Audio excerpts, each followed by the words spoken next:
when I'm supposed to use equal variances or unequal variances. Okay.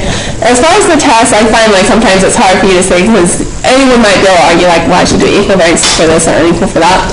So what I came up with last semester is I did this thing where I did, okay, here are 3 situations. Now match these 3 situations to which test you would use each one only once. And then it makes it pretty obvious like which one would be equal variances and which one would be unequal variances. Okay. And then after that, when I actually give you a problem to work out, I'll say, okay, now do this problem, use unequal variances. Okay, and go for it. Now if I give you an unequal variances one to work out, what's the hardest part about the unequal variances one? The degrees of freedom. Okay, now to say you tell me something like that, I will probably say degrees of freedom equals this, do the rest of the problem. Okay? So that's 2 sample tests. I'll probably only make you calculate like 1 or 2 of those, just because it does take a long time. Oh, we also have paired samples. So if you remember the paired samples, what did we do with paired samples? So just x1 minus y1. Yeah. So with paired samples, we said, okay, we can just look at the differences, and so our differences were really just one sample, and we ended up going back and just using our one sample Z procedures. So really, it just becomes a one sample of differences. Okay. So at least 2 sample tests. Can you think of anything I'm missing from there? And after we did 2 samples, we said, well, what if we wanted to do more than 2 samples? And so we introduced ANOVA. Now remember on ANOVA, because it would be really difficult to calculate by hand, I give you the computer output, and all you really have to do is be able to interpret it for me. Okay, or I might ask you to like pull a few values off, like, well, what was the mean square error? Can you find that on the output? What was the test statistic? Okay, what is your conclusion? We did have ANOVA, and we also had randomized block designs.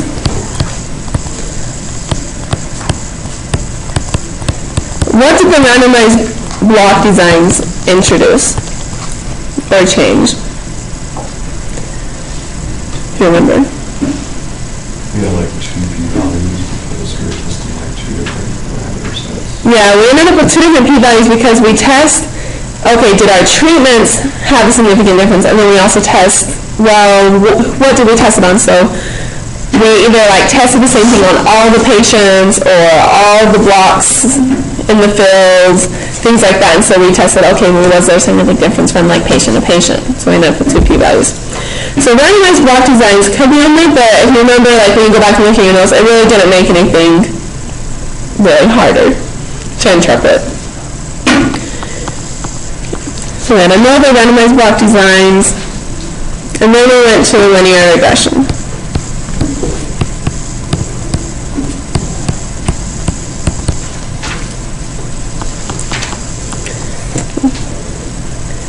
And really anything we did for linear regression could be on there.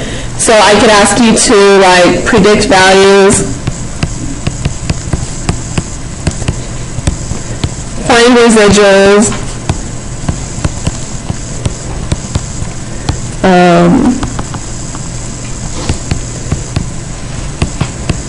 interpret like beta naught and beta 1, or beta hat naught and beta 1 hat.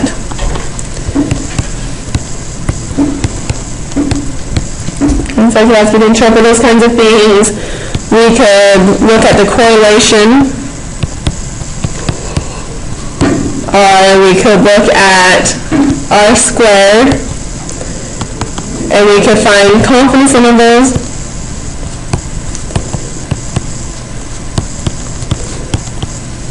For our population slope, and we could also do a hypothesis test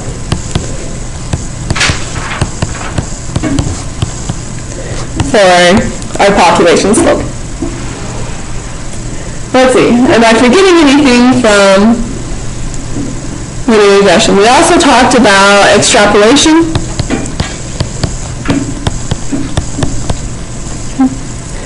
And we found probabilities on the very first day. Actually, I think it's the second day when we got to it. probabilities for y values. So we use the fact that our errors are normally distributed, and we said something like, well, okay, well, if our checks per second are 20 checks per second, what was the probability that we got a temperature of 70 degrees or less? Remember that problem? So something like that. So again, this is off the top of my head. Can you think of any topics I'm missing here?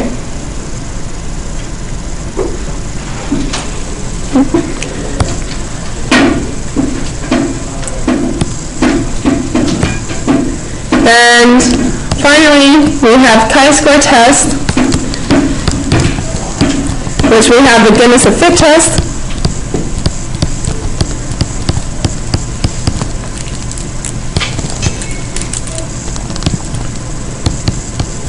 And the independence test.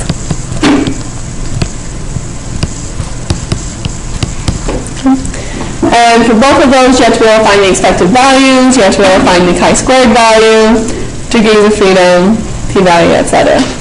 Do we have a lot of those on the test? I will try and make it simple enough for you to calculate, so no more than like 4 to 6 cells that you have to do. What I would probably do is like on one make you calculate all the way through, and on another one I might just make you find the expected values and then say, and chi-squared equals this, or something, just to save you your calculation time. But I try and not make you do too many calculations. And that is what our test will cover, since we are skipping our proportions things that we did today.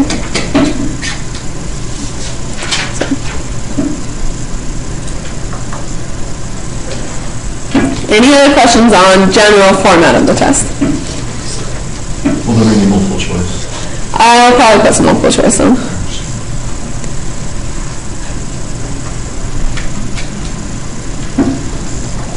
Probably do some of the conceptual questions that way.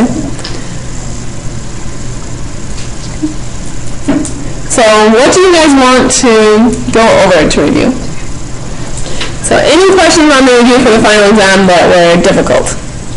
And not that, just any topics that seem difficult.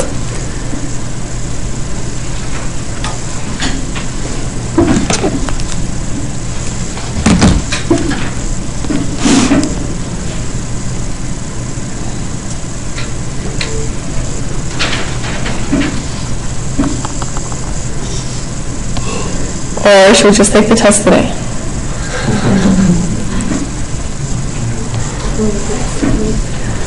I haven't started writing it, so you can't take it today. Maybe we could do something with extrapolation. Okay. So let's find the linear regression section.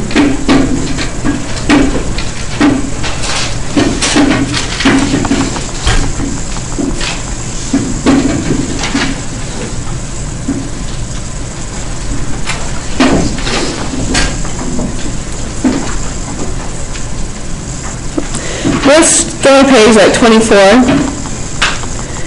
probably, and just work through this whole linear regression review problem. I don't know if I'll have an extrapolation problem built into this, but if not, we can add one in. Okay, so study looked at 28 randomly selected homes in a Midwestern city. Okay, those who sold every year real estate is assessed for property tax values. The sales prices are usually different from the assessed price. We want to try to use the assessed values to predict the sales price. So both the assessed value and sales prices are measured in thousands of dollars. Okay. Now technically for extrapolation, for me to ask you an extrapolation problem, I have to somehow show you like what the values were. So let's actually look, sorry, skip to page like 32. So look for the Leaning Tower of Pisa problem.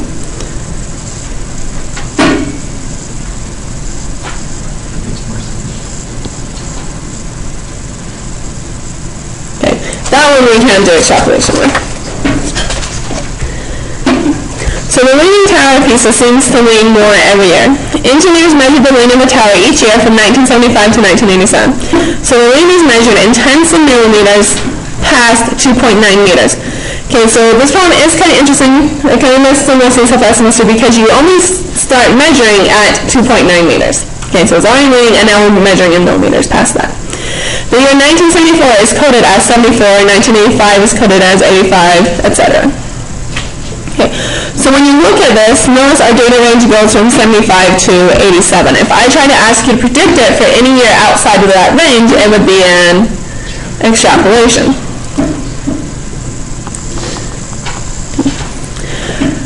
And here is my regression analysis. Notice on this problem I cut off the p-values and Thompson intervals and things to make them do it by hand. So when you think about this problem, what would make more sense to be the explanatory variable? Now it's pretty obvious when you look at the graphs and things, but if I hadn't shown you the graphs and things, could you tell me which variable would make more sense to be the explanatory variable? The year.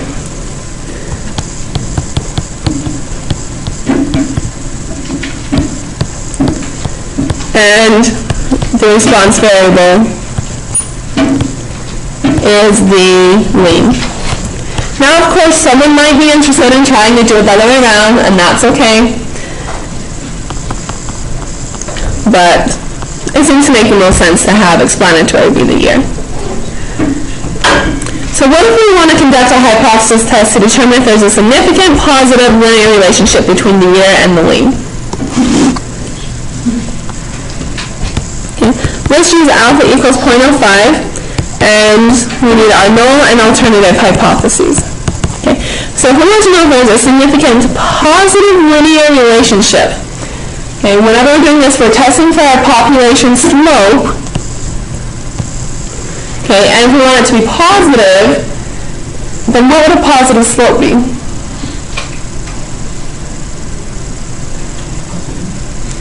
Numbers greater than 0. And if there's no relation whatsoever, then our slope is just equal to 0. So remember we did that whole thing with the candy and the grades in the class, and if there's no relationship whatsoever, then your slope is always 0. Then we needed a test statistic. Okay, it was a t-test statistic. And do we need a formula for it? It was our estimate for our slope, beta 1 hat, divided by the standard error of our estimate for the slope. And those numbers you just have to pull off the output. So our slope, remember you have the intercept and then the other line is your slope. Okay? So our estimate for the slope is the 9.3187. And the standard error for our slope is the 0.3099.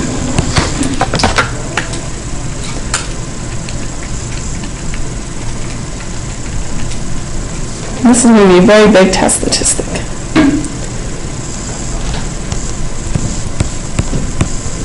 Our test statistic is 30.07. What else do we need for a hypothesis test? We need degrees of freedom, if applicable. And if you remember, degrees of freedom from linear regression is different. We have degrees of freedom are n-2. So we need our sample size. So come back up to the output again. Notice my sample size is 13. So 13 minus 2 equals 11.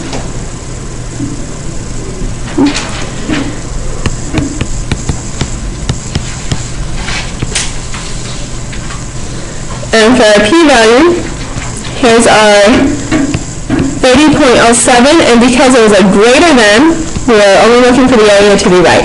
So we need to pull out our t-table if you have that with you.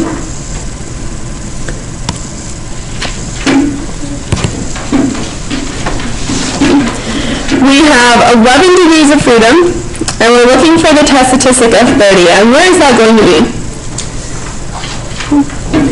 Way off here to the right, very, very far off there. Enough that I can say it should be, really we know it's less than 0.0005, but it should probably be essentially 0. So my p-value is less than 0.005, but essentially 0.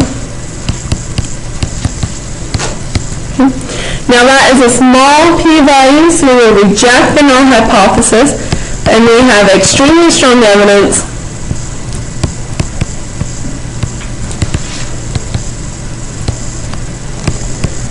of a positive linear association.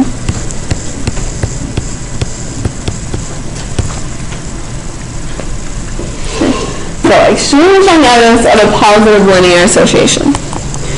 We are incredibly sure that as the year increases, so does the lean. Okay. Now this next part I can guarantee will be on there somewhere. Okay. Do we have evidence that increasing the year causes the tower to lean further? Okay. No. Even though it probably does, linear regression can never be used to show causation.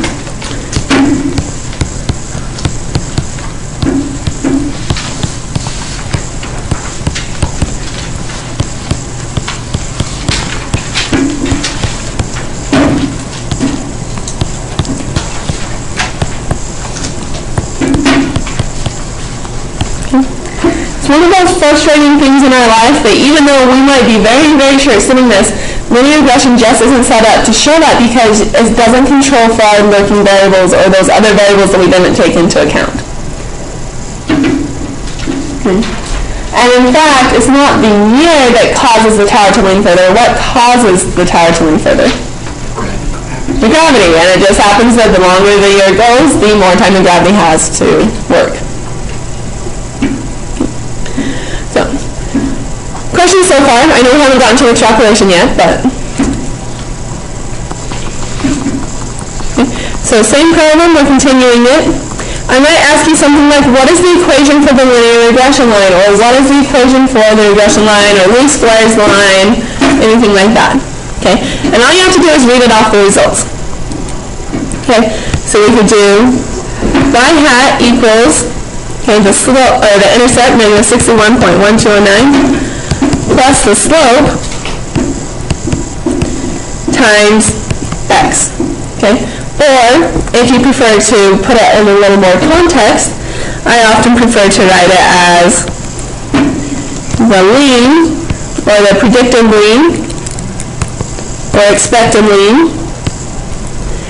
equals negative 61.1209 plus 9.3187 times the year. You said you could also ask people least squares line. Yeah, so it's all the same meaning. So I could say linear regression line, or least squares line, or just the regression line, etc. So those all mean the same thing.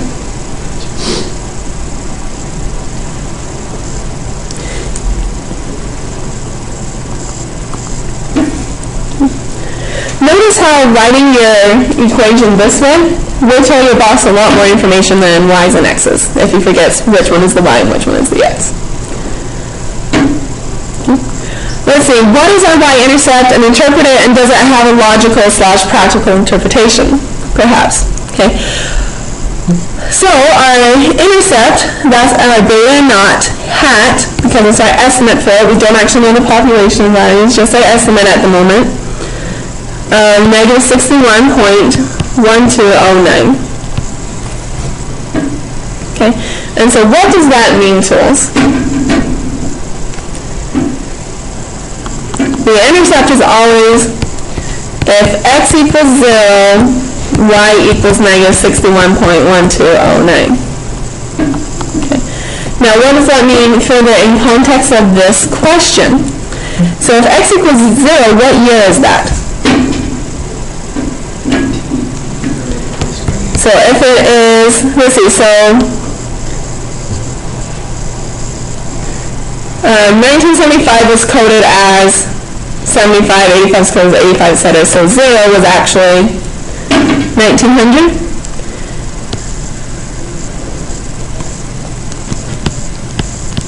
Or not if it is 1900, but we could say in the year 1900.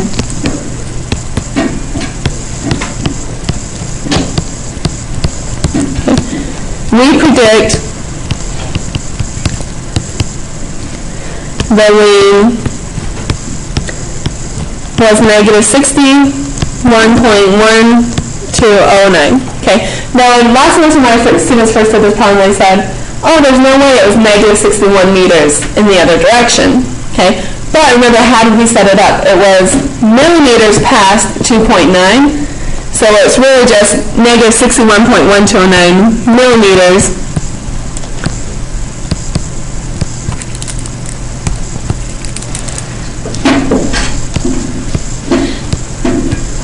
beyond the 2.9 meter lane. So what does this mean to us? It means that this was probably before they measured the 2.9 meter lean, and so it just hadn't quite leaned all the way to 2.9 meters. Okay, and could that have been a practical or logical interpretation? Could you see that as being reasonable? Yeah, it could be reasonable. Now, as Winston pointed out, this is technically extrapolation because my results don't go back to the 1900s. Okay, so lots of times your intercept is also extrapolation, even though we usually still tell you to interpret your intercept. Okay, but this could be reasonable.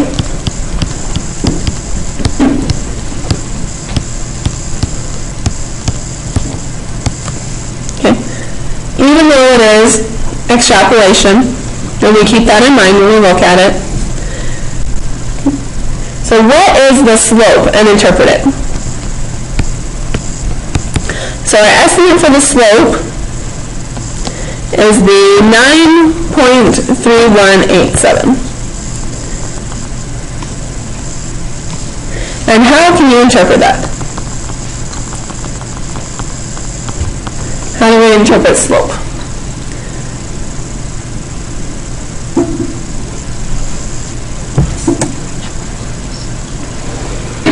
So it's rise over run, so Per year, it will be 9.3187. Oh, wait. Can't think that's what it is. It would be that much more per year. that much more per year. So each additional year,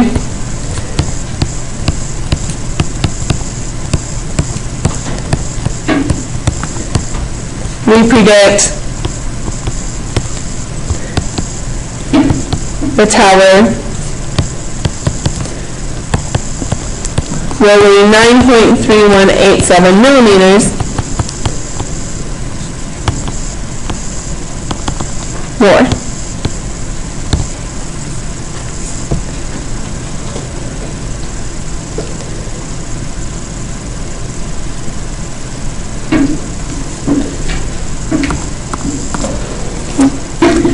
So what if we want to predict the lean in the year 1988?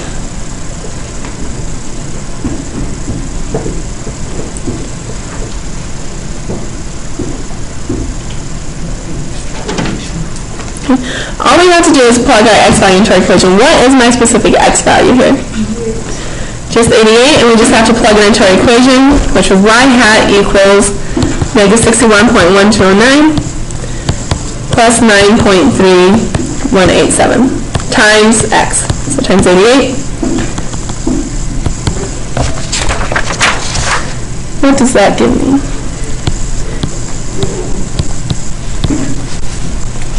758.92. So we predict in the year 1988 it will have lain 758.92 millimeters past our 2.9 meter mark. Now, was this value of 88 technically extrapolation? Okay, so our data range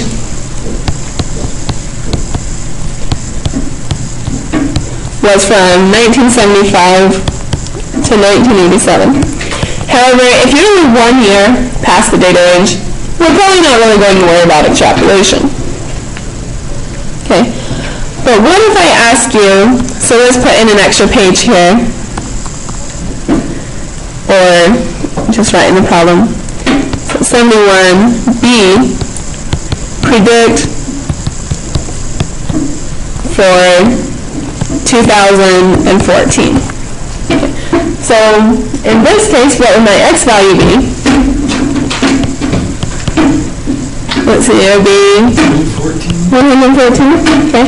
But notice this value of 2014 is outside of my data range, so can I guarantee that my linear relationship continued as it was? Okay. No, and so this value would be extrapolation. and results could be inaccurate.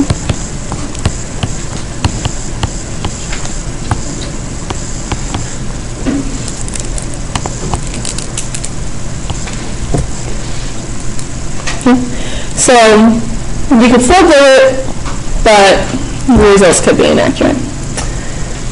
And haven't we actually tried to shore it up since like 1985? So it should have changed the equation of our line. Okay, so questions on that? What did I want to question? So when did you know when to use just like the y or the y hat? Okay. The beta or beta hat? Anytime you see the computer output, you're probably going to assume that everything in here was estimated from a sample. So everything in the computer output is always hats because it's always estimated. Okay. If it was going to actually be like a beta knot or something, I would have to tell you like in advance, like, okay, this is our model, and go from there. Okay. And that would probably be the time when I'd ask you to find probabilities and things. But really for this, everything in computer output is always considered to come from a sample, so it's always estimates. And now that I said that, I realize because I just took this from the previous class, there are no problems in here that ask you to estimate the probabilities. Right there. I will make up 2 problems that ask you to estimate the probabilities and email them out to you so you can practice that.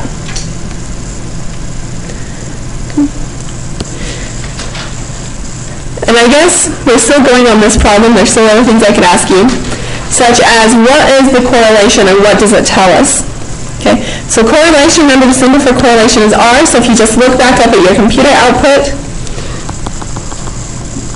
R equals 0.994.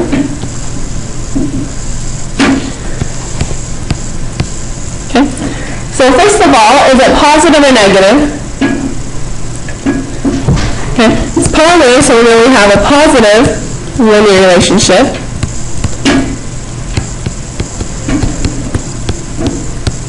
Okay, and remember, the closer you are to positive 1 or negative 1, the stronger your relationship is. So that 0.994 is extremely strong, so our points are going to be very close to the line. So very strong relationship.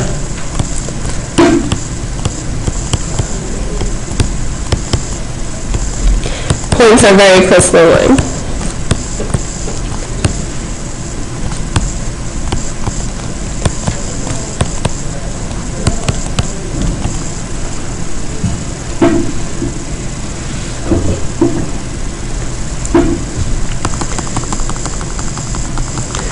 And I could also ask you to find a 95% confidence interval for our slope beta 1 and interpret it. So remember, the formula for this is our estimate for the slope plus or minus our critical value, which is a t-star, okay, times the standard error of our estimate, so standard error of the estimated slope. And degrees of freedom equals n minus 2. So once again, you have to look up at your computer output, and our estimate for our slope is the 9.3187. Plus or minus, I guess we need to find our critical value. So we want a 95%, so 0.025 in each tail. And we have n minus 2 degrees of freedom. So my sample size is 13. So back to the t-table, 11 degrees of freedom, we're looking for 0.025 in the right tail. That puts me at 2.201. So plus or minus 2.201 times the standard error, which looking back at your results is 0.3099.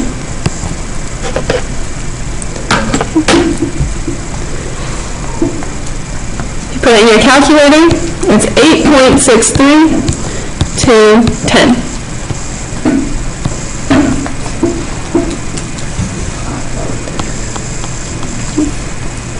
And what does that mean for us? So that means we're 95% confident that my population slope, or my slope for all the possible values would be in this interval. Or we could say that we are 95% confident and actually interpret the slope. So 95% confident that for each additional year,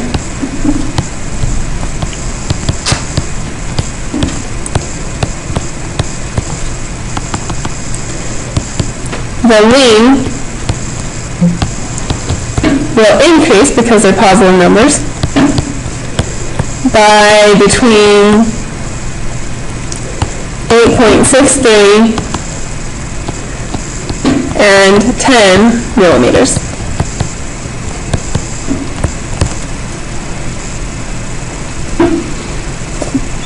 For each additional year, 95% confident that my slope is between 8.63 and 10. So that's the entire linear regression problem from start to finish. Questions on it? Okay. So which topic should we go over next?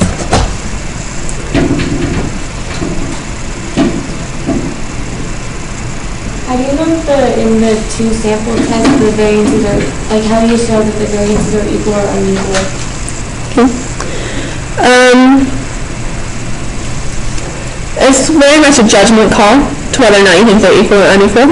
For the tests, like I said, I'll give you like 3 or 4 tests and then say which one should go to, which situation should go to which test, and it should be fairly obvious from that, like which ones are equal or unequal in comparison to the other situations. Okay, so like for problem 1 on the review, notice that you have a standard deviation of 0.92 and a standard deviation of 0.93. Okay, how do you feel about those 2 standard deviations? They're pretty close, so I would do equal.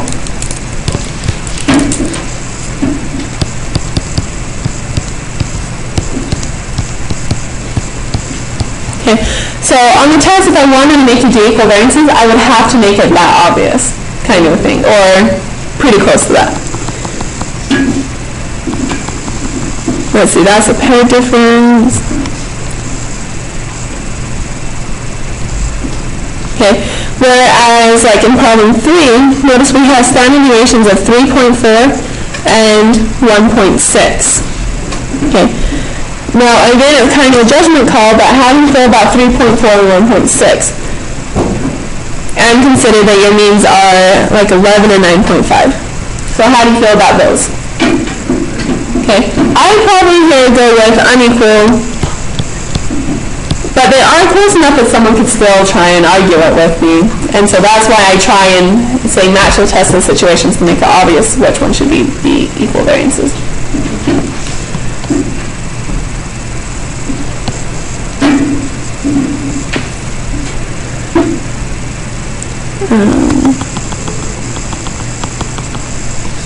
Yeah.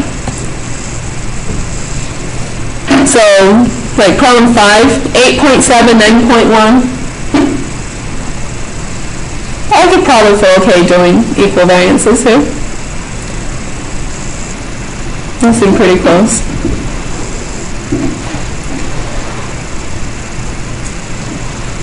Other topics.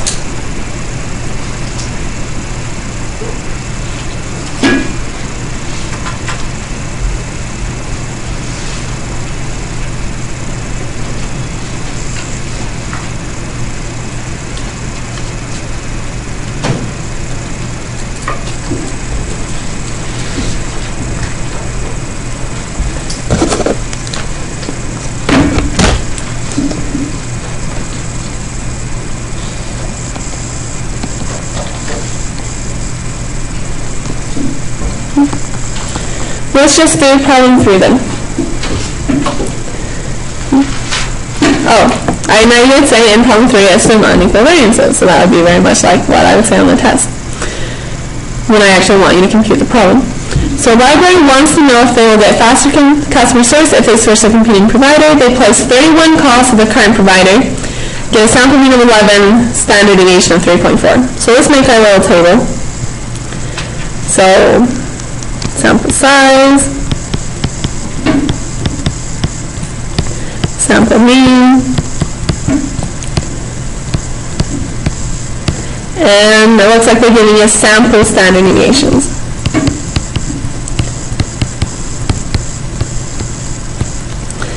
And we have that for our current provider and our competing. So the sample size for my current was 31, sample mean was 11, sample standard deviation of 3.4. For the competing, we have 35, 9.5, and 1.6. Again, I looked at those and said, well, based on my scale, those are probably unequal standard deviations, so those are unequal variances. So let's do a test. Let's choose alpha equals 0.05. We need to check our assumptions. And if you remember, the assumptions for these tests is that either both sample sizes are bigger than 30, both samples are normally distributed, or some combination thereof. So here, notice both of my sample sizes are at least 30.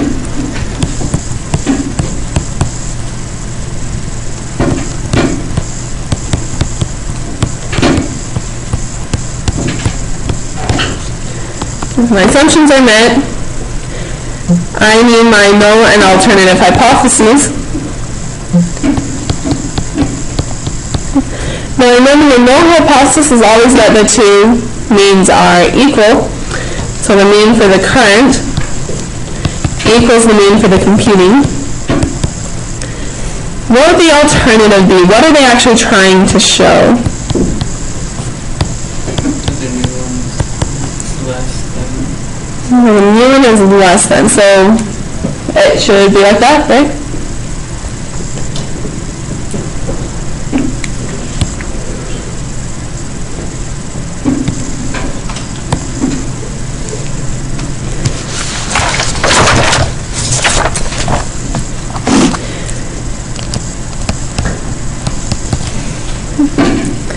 So we need our test statistic.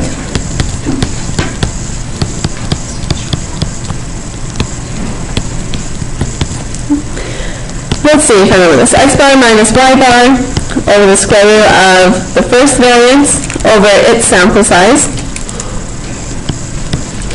plus the second variance over its sample size.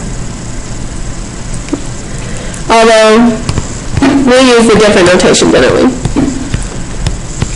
We call them X, Y, and sample sizes of N and M. So, my first mean, now it doesn't matter which order I put these means in because I wrote my hypothesis as current first, so I have to make sure I do the mean for current first.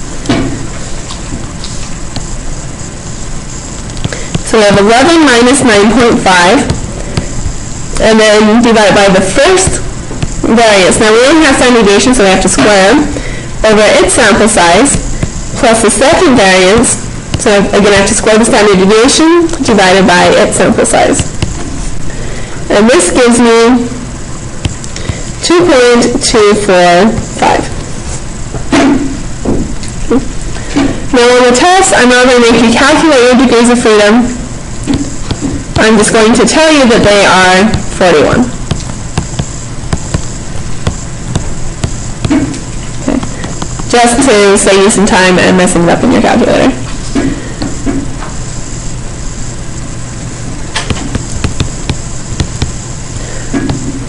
For the p-value, we have our test statistic of 2.245. Now based on my alternative hypothesis, which direction do I want to shade? Let's see, it was greater than, so I have to shade to the right. Okay, and I have 41 degrees of freedom. Now 41 is not going to be on the table, so we all round down. And my test statistic is 2.24, so that would put me here. And so that is between 0.0025 and 0.01.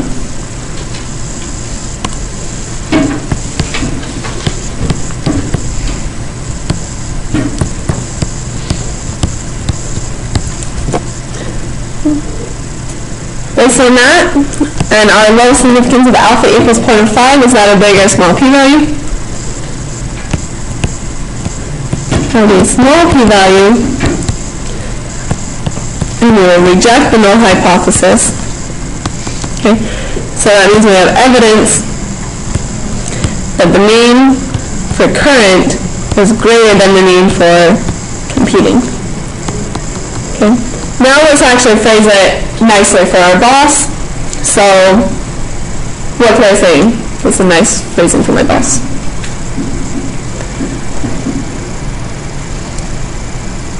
Very strong evidence that the competing system is faster, Okay, faster, and I need to hear the words or that it has a shorter on average. time on average. Okay, so just make sure you have in there somewhere the words average or mean, so that I know that we are talking about depopulation means. Because it might vary from individual call to individual call, but on average, the computing system should be faster. So,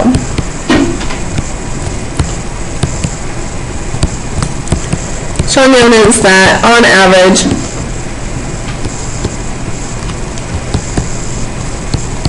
the computing provider will be faster.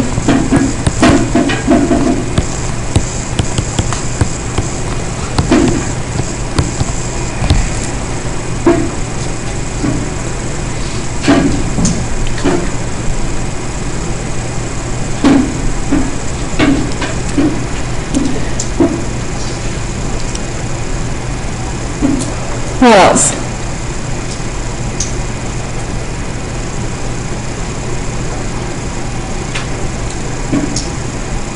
ANOVA, chi-squared. Did you have any questions when you did your chi-squared homework last night? Can you just like go around one of the ones on how to find the, I think it's like the test for independence or whatever, how to find the probabilities or whatever? Oh, the probabilities. And I did go home and put the table on here so I can show you now. So it should be somewhere towards the end.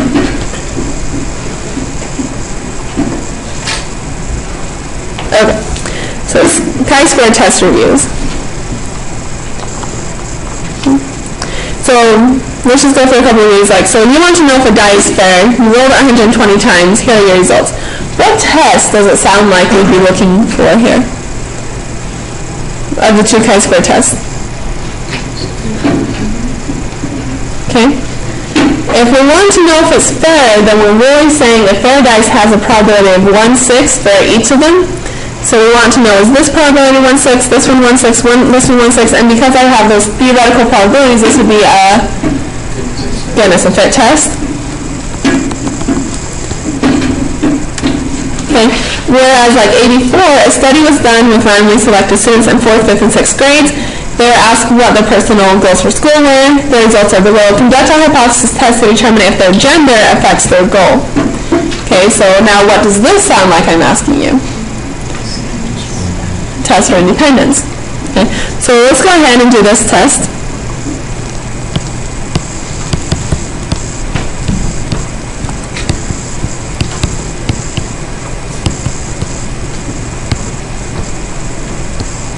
So chi-square test for independence. Okay. What's my first step here?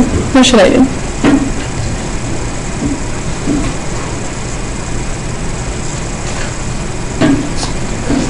Find the expected values. How do we find expected values? Did you need to find the totals?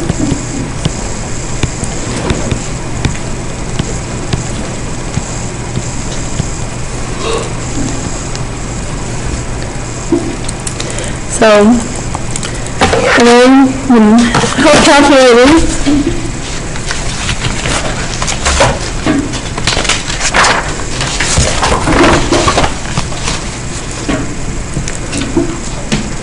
So we should have 391, 77, 134, and 222.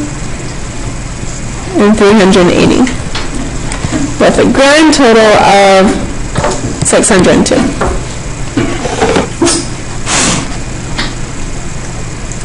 So So we found the totals, then we need our expected values, and I didn't save enough room for us to write them inside the table, so we'll have to make a new table of expected values.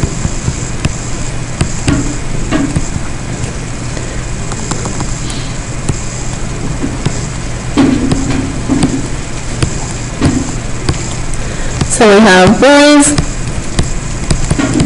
girls, good grades, popular, and sports.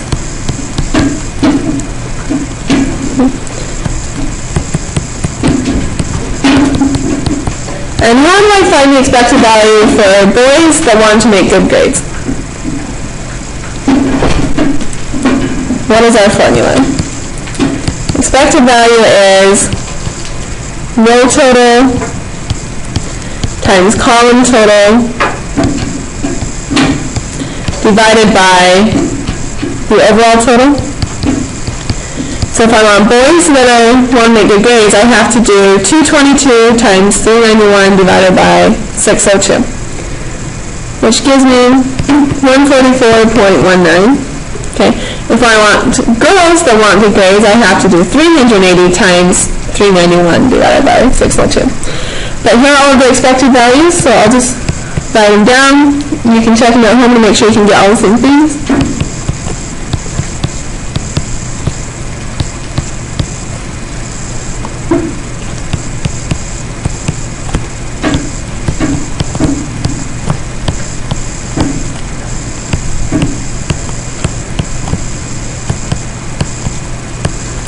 Of course, you have the key at home and check them as well.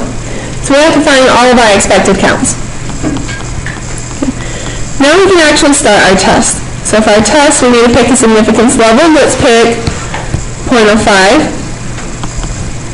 We need to check our assumptions. Okay. And what are our assumptions? For either test, the assumption is that all expected counts are at least 5. So my expected counts range from about 28 to 240, so we're good. We need our null and alternative hypotheses. So what is the null hypothesis?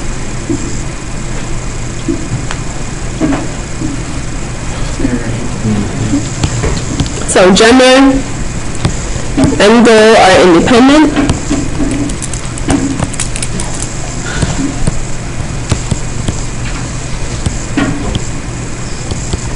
And the alternative is gender and goal are dependent,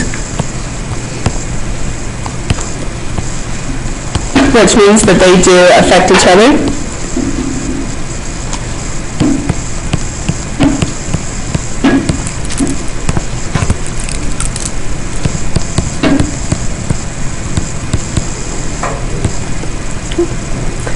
Then we need our test statistic, which is the sum of each observed minus expected squared divided by expected. Now again on the test, if you write out 3 or 4 of these and have the ... and I can tell that you know what you're doing, you're okay to not have to write all of them out, because it can take a little while. But when you look at it, you say, okay, well what is my first observed count? So my first observed count is 96, and the expected for that cell was 144. So we're going to do 96 minus 144 squared divided by our 144.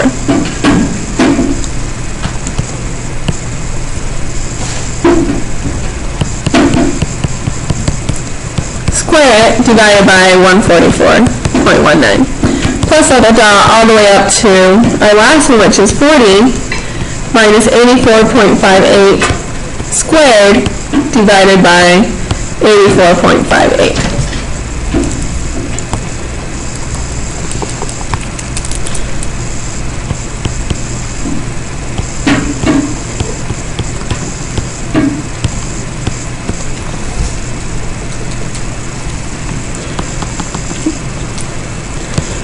And we put it in our calculators, and a couple minutes later, we get those 89.97.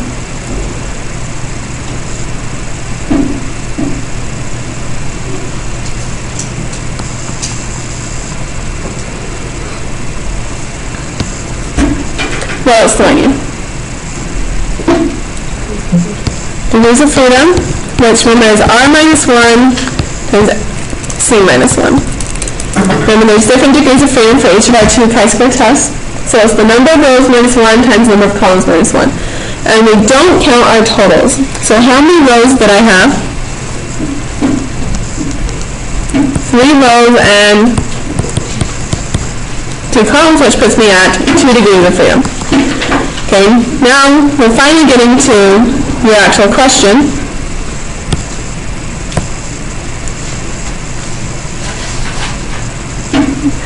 Which is, how do we find the p-value?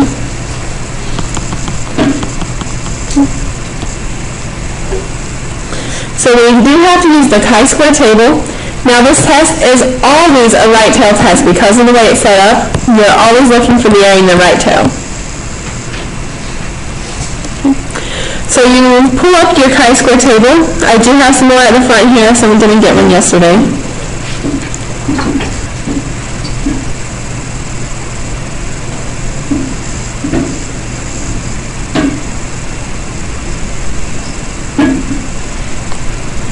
Okay.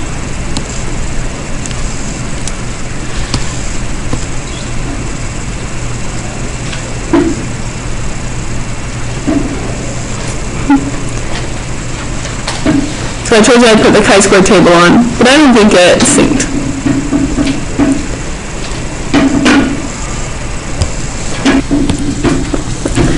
So, again, when we look this up, our p-value is essentially 0, small p-value. Reject the null hypothesis. Okay, and we have gender and goal are dependent, which means they affect each other. And in this situation, is it obvious which one is going to affect the other one? Yeah, so extremely strong evidence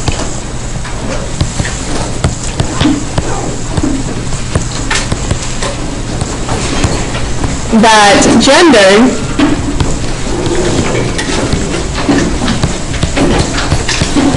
affects the goals. So, any other questions before you go? Okay, good luck. We'll see you tomorrow. 8 o'clock. Okay. Of course, you're welcome to try and come early if I'm here 10,